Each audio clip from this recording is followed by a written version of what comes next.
نن عافیہ صدیقہ د کافر په زندان کې بے گناہ پرتا دا کم څه ته چې ته ګناه وایي هغې ته کیدای شي اسلام اړو جرم ونه وایي او ستا انسانی اسلامی او قانونی قوانینو خلاف ستا ملک نه پردی ملک څنګه ښځه بوزي زمونږ ډېر بهادر قوم دی زمونږ ډېر بهادر فوج دی او پولیس دی او ملیشه ده بهادرو نه خل ښځې بوزي بهادرانو نه خل خویندې بوزي د بهادرانو نه خلک لوڼه بوزي ستا په دې بهادرو دې لعنت وي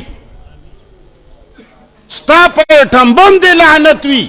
ستا په قوت دې لعنت وي رزیله ستا په شرابو دې لعنت وي چې ستا د کور نه خور او ښځه او لور خلق بوزي او خلق ولا جیلونه اچوي ته ورته ووایه چې که څه جرم وي زه به یې دلته وتړم اعدام به یې کم پانسي به وله ورکم